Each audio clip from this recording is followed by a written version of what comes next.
बिस्मिल्लाहिर्रहमानिर्रहीम, अस्सलाम वालेकुम। हमारा आज का टॉपिक है बैलेंस शीट। लास्ट क्लास में हमने इनकम स्टेटमेंट को डिस्कस किया था कि किसी भी कंपनी का इनकम स्टेटमेंट क्यों बनाया जाता है। इसी तरीके से इसको कंटिन्यू करते हैं। फाइनेंशियल स्टेटमेंट के अंदर इसका जो अगला टॉपिक आता है उसे कहते हैं बैलेंस शीट। बैलेंस शीट का मतलब ये होता है कि किसी भी कंपनी की फाइनेंशियल पोजीशन को बताना, कंपनी इस वक्त कहाँ खड़ी है। अगर आपने चेक करना है कि कंपनी फायदे में है या नुकसान में है तो आप उसका इनकम स्टेटमेंट चेक कर लें। और अगर आप देखना चाहते हैं कंपनी की वर्थ क्या है, कंपनी की वैल्यू क्या है, कंपनी के पास कितने पैसे हैं, कितने एसेट हैं, कितनी गाड़ियां हैं, कितने उसके पास ज़मीनें हैं, कितनी मशीनरी है, तो आप बैलेंस शीट की मदद से चेक कर सकते हैं। बैलेंस शीट आपको बताएगा कि कंपनी के पास कितना कुछ है अपना और कितना कुछ ऐसा है जो कि उसने उधार यानी कि कर्ज लिया हुआ है। लेकिन कभी भी कारोबार ऐसा 100% नहीं होता कि सब का सब आपकी अपनी इन्वेस्टमेंट से चल रहा हो। आपने उधार यानी कि जिसको हम कहते हैं लायबिलिटीज़ भी आपके ऊपर होती हैं। आपने कर्जा लिया होता है, कर्जा देना होता है, लोन लिया होता है, लोन देना होता है। सारी चीज़ें बिजनेस के साथ साथ चलती रहती हैं। तो आज हम डिस्कस करते हैं बैलेंस शीट को वन बाय वन। सबसे पहले बैलेंस शीट को बनाने का जो फॉर्मेट है वो इस तरह से बनता है। लेफ्ट साइड पे एसेट्स और राइट साइड पे इक्विटीज़ यानी कि लायबिलिटीज़ प्लस ओनर इक्विटी आती है। अच्छा, एक चीज़ मैं आपको बता दूँ, ज़रूरी नहीं है कि ये लेफ्ट साइड पर ही एसेट आए, ये ऑपोजिट भी चलते हैं। अगर आप ये वाले कॉलम्स यहाँ बना दें और ये वाले यहाँ बना दें तो कोई इशू नहीं है।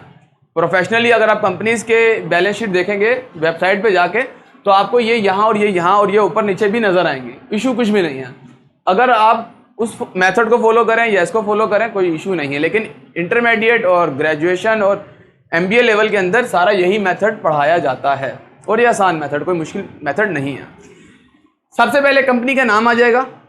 उसके बाद जो काम आप कर रहे हैं, जो टॉपिक आप पढ़ रहे हैं, यानी कि जिस चीज़ को आप बना रहे हैं बैलेंस शीट। उसके बाद आएगा एज ऑन। इनकम स्टेटमेंट में आता है फॉर द मंथ या फॉर द ईयर एंडेड, यानी कि साल के आखिर में कंपनी की क्या पोजीशन थी। बैलेंस शीट में ऐसा नहीं होता। बैलेंस शीट में आता है एज ऑन। एज ऑन का मतलब था इस तारीख तक। यहां लिखा हुआ है December 31, 2020, 2020 की 31 दिसंबर तक कंपनी की क्या पोजीशन थी, कंपनी के पास क्या कुछ था। पहले का कुछ भी हिसाब किताब नहीं रखा जाएगा। ये आया ये गया कुछ भी यहाँ पे रखना ज़रूरी नहीं है हिसाब किताब। ये देखना है कि इस वक्त क्या है। फॉर एग्जाम्पल मैं आपको छोटी सी एग्जाम्पल देता हूँ कि आपकी pocket money for example 500 rupees per day है। 500 रुपये आपको पॉकेट मनी मिलती है। आपने एक साल के अंदर हज़ारों रुपये लिए और हज़ारों रुपये खर्च कर दिया।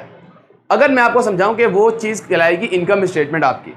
अगर मैं आपसे पूछूं कि इस वक्त आपकी जेब में कितने पैसे हैं या आपके पास कितनी सेविंग है, आपने कितने पैसे संभाल के रखे हैं, तो ये कहलाएगा आपकी बैलेंस शीट, यानी कि कितना कुछ आपके पास है। तो बैलेंस शीट भी यही बताएगा कंपनी के पास क्या है। ठीक है,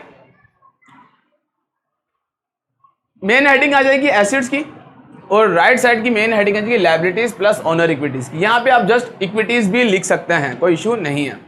फिर इसके बाद लेफ्ट साइड में हम एक सब हेडिंग डालेंगे करंट एसेट। जैसा कि आपको मालूम है कि एसेट दो तरह के होते हैं, एक होता है करंट एसेट, एक होता है फिक्स एसेट। ठीक है, तो सबसे पहले हम करंट एसेट के बारे में डिटेल से लिखेंगे और उसके बाद फिक्स एसेट्स। यहाँ पे जितनी भी वैल्यूज़ हैं वो मैंने एज्यूम की हुई हैं, इमेजिनरी हैं। जब हम प्रैक्टिस क्वेश्चन की तरफ जाएंगे तो वहाँ पे जो वैल्यूज़ आ रही होंगी हम उसको यहाँ पे प्लॉट करते रहेंगे। अच्छा, एक चीज़ मैं बता दूँ कि यहाँ पे मैंने चंद करंट एसेट्स और चंद फिक्स एसेट लिखे हैं। ज़रूरी नहीं कि हर सवाल में ये ऐसा ही हो रहा हो, वेरी करता है। हो सकता है किसी कंपनी के पास कुछ भी अकाउंट रिसीवेबल ना हो, यानी कि कर्जा ना लेना हो सकता है किसी कंपनी का बैंक अकाउंट ही ना हो तो बैंक में पैसे नहीं आएंगे। तो ये कम या ज़्यादा अकॉर्डिंग टू सिचुएशन होते रहेंगे। तो सबसे पहले लिखा हुआ है कैश। लेफ्ट साइड पे लिखा हुआ है कैश। कैश के सामने हम एक छोटा कॉलम बनाएंगे। ठीक है, उसके ऊपर रुपीज़ मैंने लिखा हुआ है क्योंकि हम पाकिस्तान रुपीज़ में, पाकिस्तानी करेंसीज में काम कर रहे हैं। तो यहाँ पाकिस्तानी करेंसी का नाम रुपीज़ आ जाएगा। और कैश बैलेंस जो मेरे पास इस वक्त कंपनी में मौजूद है वो 10,000 रुपये है। कैश का बैलेंस आपको बता रहा है कि कंपनी के पास इस वक्त 10,000 रुपये मौजूद हैं। इसके बाद नेक्स्ट में लिखा हुआ है बैंक। बैंक मतलब बैंक बैलेंस है। यहाँ पे बैंक में आपके पास 15,000 रुपये मौजूद हैं। कंपनी के पास इस वक्त 15,000 रुपये बैंक बैलेंस मौजूद है। थर्ड में लिखा हुआ है अकाउंट रिसीवेबल। अकाउंट रिसीवेबल का मतलब होता है ये वो पैसे होते हैं जो हमने लेने होते हैं। क्योंकि कारोबार में ऐसा अक्सर होता है कि हम कोई चीज़ सेल करते हैं उधार पर, हमें पैसे फ़ौरन नहीं मिलते, कुछ दिनों के बाद पैसे आने होते हैं। तो ये वो पैसे हैं। आपने जो बिज़नेस किया है उसमें 50,000 रुपये आपने लोगों से यानी कि अपनी पार्टी से, कंपनी से लेने हैं। अच्छा, उसमें अलाउंस फॉर बैड डेट्स मैंने 5,000 रुपये माइनस किए हुए हैं। अलाउंस फॉर बैड डेट्स का मतलब होता है ये वो पैसे होते हैं जिसका अंदेशा होता है कि ये अब हमें नहीं मिलेंगे, डूब जाएंगे। फॉर एग्जाम्पल, आपने किसी शख्स को कोई सामान बेचा, आपके उसके जो क्रेडिट टर्म थी यानी कि उस शख्स ने आपको 2 महीने में पैसे देने थे, लेकिन 1 साल तक उसने आपको कंप्लीट पैसे नहीं दिए। फॉर एग्जाम्पल 50,000 रुपये आपने लेने थे, 40 आप ले चुके हो, लेकिन 1 साल से ज़्यादा अरसा हो चुका है, अब तक वहाँ से पैसे नहीं मिले, और फिर कुछ अरसे बाद आप एज्यूम करते हो कि अब ये पैसे नहीं मिलेंगे, यानी कि ये पैसे मेरे डूब जाएंगे। तो अलाउंस फॉर बैड डेट्स का मतलब यही होता है कि एक हद तक आप उसको फॉलोअप करते हैं, आप कहते हैं कि भाई मेरे पैसे मुझे दे दें, लेकिन हो सकता है कि वो उस शख्स का इंतकाल हो जाए, वो बैंकरप्ट हो जाए, या वो भाग जाए, या किसी वजह से वो आपको पैसे नहीं देता, तो इसे कहते हैं अलाउंस फॉर बैड डेट्स। तो वो अकाउंट रिसीवेबल में से माइनस होंगे, क्योंकि आपने इतने पैसे लेने हैं लोगों से, अब ये पैसे नहीं मिलेंगे, तो लिहाजा पैसे लेने कितने हैं आपने, 45,000 रुपीज़। इसके बाद मर्चेंडाइज इन्वेंट्री यहाँ पे आ जाएगी। यहाँ पे आती है मर्चेंडाइज इन्वेंट्री एंडिंग, हमेशा याद रखिएगा, इसको लिखते नहीं है एंडिंग, लेकिन मैं आपके लिए लिख रहा हूँ ताकि आपको याद रहे। मर्चेंडाइज इन्वेंट्री बिगनिंग भी होती है और एंडिंग भी होती है। आपने पहले सवाल पढ़ा था। बिगनिंग का मतलब ये होता है कि मेरे पास साल के शुरू में कितना सामान मौजूद था, और एंडिंग का मतलब ये होता है कि साल के आखिर में कितना मौजूद है। मैंने आपको पहले कहा हम बैलेंस शीट बना रहे हैं, इसका मतलब ये कि इस वक्त मेरे पास कितना कुछ या क्या कुछ है वो लिखना है आपने। पहले जो कमाया, जो आया, जो गया, खर्च किया, वो छोड़ दें आप, ठीक है। तो यहाँ पे मर्चेंडाइज इन्वेंट्री एंडिंग आ जाएगी, उसका बैलेंस लिख देंगे। फिर इसके बाद है ऑफिस सप्लाईज। यहाँ पे ऑफिस सप्लाईज है, प्रीपेड रेंट है, अनएक्सपायर्ड रेंट है, प्रीपेड सैलरी, ये बहुत सारे आइटम्स आ सकते हैं, लेकिन डिपेंड करता है कि आप सवाल किस तरह का कर रहे हैं। तो इस सवाल में हमारे पास ऑफिस सप्लाईज थी। ऑफिस सप्लाईज का मतलब ये होता है कि ऑफिस का जो स्टेशनरी का सामान होता है वो इतना हमारे पास मौजूद है, तो हमने वो भी लिख दिया। फिर इसके बाद जितने भी करंट एसेट हैं, इन सबको टोटल किया तो हमारे पास जो वैल्यूज आ रही है वो 90,000 यानी कि 90,000 रुपये के करंट एसेट आ रहे हैं। इसके बाद नेक्स्ट स्टेप में चलते हैं, वहाँ पे हमारे पास है फिक्स एसेट।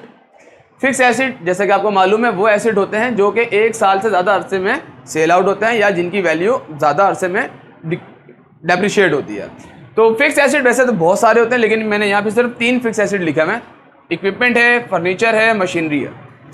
अच्छा, यहाँ पे थोड़ी सी वर्किंग समझिएगा।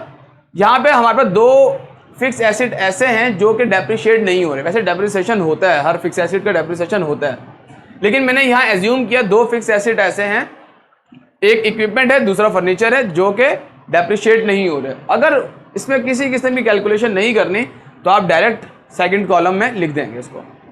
तो हमारे पास जो तीसरा फिक्स एसेट है वो मशीनरी का है। मशीनरी 75,000 रुपीज़ की है, उसमें से मशीनरी जो डेप्रिशिएट हुई वो 25 की हुई। तो मशीनरी की इस वक्त जो वैल्यू है वो 50,000 रुपये की है।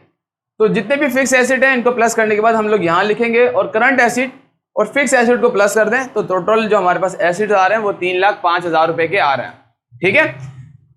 फिर इसके बाद हम चलते हैं आगे इक्विटीज़ वाले सेक्शन की तरफ। इक्विटीज़ के अंदर सबसे पहले हमारे पास आ रहा है लायबिलिटीज़, और फिर उसके बाद है ऑनर इक्विटी। लायबिलिटी का मतलब क्या होता है? लायबिलिटीज़ का मतलब ये होता है कि ये आपके ऊपर जिम्मेदारियां हैं, यानी कि आपने कर्ज लिया हुआ है या आपने पैसे देने हैं, आपने उधार पे भी सामान खरीदा होगा, आपने बैंक से लोन भी लिया हो सकता है, या आपने किसी को सैलरी देनी है, रेंट देना है। आपके ऊपर जो जिम्मेदारियां हैं, जो आपके ऊपर लायबिलिटीज़ हैं, this is called your liabilities. अब डिपेंड करता है कि बिजनेस के अंदर आपके ऊपर लायबिलिटीज़ क्या क्या है। इस बिजनेस के अंदर आपके पास सिर्फ अकाउंट्स पेबल है, यानी कि अकाउंट्स पेबल का मतलब होता है आपने किसी के पैसे अदा करना है, वो है 20,000 रुपये। और इसके अलावा दूसरे जो लायबिलिटी है वो सैलरीज पेबल है, यानी कि आपने सैलरीज अदा करनी है, वो है 15,000 रुपये। तो इन दोनों को प्लस करें तो टोटल आपके पास जो लायबिलिटीज़ आ रही है वो 35,000 यानी कि 35,000 रुपये की वैल्यू आ रही है। इसके बाद नेक्स्ट जो हमारे पास सेक्शन आ रहा है वो है ऑनर्स इक्विटी का। ऑनर इक्विटी से मुराद ये होता है कि हमने ये देखना है कि जो भी शख्स अपना बिजनेस कर रहा है वो कितने पैसों की इन्वेस्टमेंट करता है, कितने पैसे वो विड्रॉ करता है, और कितने वो एडिशनल इन्वेस्टमेंट, और कितना उसको प्रॉफिट या लॉस होता है। वो सारी की सारी कैलकुलेशन हम यहाँ पे करते हैं। ऑनर्स इक्विटी की हेडिंग डालने के बाद हम सबसे पहले लिखते हैं कैपिटल। कैपिटल से मुराद ये होता है कि जब वो उस शख्स ने कारोबार स्टार्ट किया होगा तो उसने इन्वेस्टमेंट कितने से की होगी। तो यहाँ पे उसकी इन्वेस्टमेंट आ रही है 2,20,000 रुपये से। फिर इसके बाद है नेट इनकम। नेट इनकम हमने ड्राइव की है, नेट इनकम आपने निकालनी होगी इनकम स्टेटमेंट से। हमने जो लास्ट लेक्चर के अंदर जो डिस्कस किया था नेट इनकम से जो भी हमारी वैल्यू आएगी वो हम यहाँ पे लिख देंगे, यानी कि जो हमने फाइनेंशियल इनकम स्टेटमेंट बनाया था। इनकम स्टेटमेंट की वैल्यू ड्राइव करके हम लोग यहाँ पे लिख देंगे। इसके बाद ड्राइंग्स का मतलब ये होता है इतने पैसे आपने विड्रॉ किए पर्सनल यूज करने के लिए, कि पैसे निकाले और पर्सनल यूज के लिए आप ले गए बिजनेस में, तो ये आपने सारे विड्रॉल्स कर दिया। इन तीनों को प्लस करें, इन तीनों का वैल्यू आ रही है 2,70,000 रुपये। जितने भी आपके पास लायबिलिटीज हैं और जितने भी आपके पास ऑनर्स इक्विटी हैं, इन दोनों को प्लस करने के बाद आपका जो वैल्यू आएगी वो 3,05,000 रुपये आ रही होगी। बैलेंस शीट के अंदर एक चीज़ का खास ख्याल रखना है कि आपकी बैलेंस शीट मैच होनी ज़रूरी है, आपकी दोनों वैल्यूज़ बराबर होनी ज़रूरी हैं। अगर आपकी बैलेंस शीट बराबर नहीं होती तो आप अपने क्वेश्चन को रीचेक करेंगे कहाँ या किस जगह पे आपने मिस्टेक कर दी हो सकता है आपने बैलेंस शीट में मिस्टेक की हो सकता है आपने इनकम स्टेटमेंट में की हो। तो लिहाजा बैलेंस शीट बनाते हुए इस बात का खास ख्याल रखना है कि आपका बैलेंस हमेशा बराबर आना चाहिए। अगर बैलेंस बराबर नहीं आ रहा तो इट्स मीन कि आपने कहीं मिस्टेक कर दी है। तो बैलेंस शीट के अंदर जो चीज़ें हम लोग डिस्कस करते हैं वो अकाउंटिंग की इक्वेशन है, याद रखिएगा। Assets equal to liability plus owner equity. तो ये सारे के सारे एसेट्स आ रहे हैं, ये लायबिलिटीज़ हैं और ये ओनर इक्विटी हैं। तो एसेट जो होते हैं हमेशा लायबिलिटी और ओनर इक्विटी के बराबर होते हैं। ये देखिए आप जितने भी एसेट हैं, एसेट से मुराद क्या है, ये सब कुछ मेरे पास मौजूद है। यानी कि मैंने जब अपना बिजनेस स्टार्ट किया या आज मैं बिजनेस पे जिस लेवल पे मौजूद हूं, मेरी चीज़ों की जो कीमत है वो 3,05,000 रुपये। अब जिस तरह मैंने आपको पहले बताया था कि बिजनेस के अंदर ज़रूरी नहीं कि सारा का सारा पैसा आप खुद लेकर आ रहे हो। तो इस बिजनेस के मुताबिक 35,000 रुपये आपने लोन कर्जा लिया हुआ है या आपके ऊपर लायबिलिटीज़ हैं और बाकी ये आपकी पर्सनल इन्वेस्टमेंट है। तो याद रखिएगा जितने भी एसेट्स होते हैं वो दो चीज़ों के बराबर होते हैं, डेट के और कैपिटल के। यानी कि या तो आपने कर्जे से बिजनेस स्टार्ट किया होता है या अपने पैसों से स्टार्ट करते हैं या दोनों के कॉम्बिनेशन से स्टार्ट करते हैं।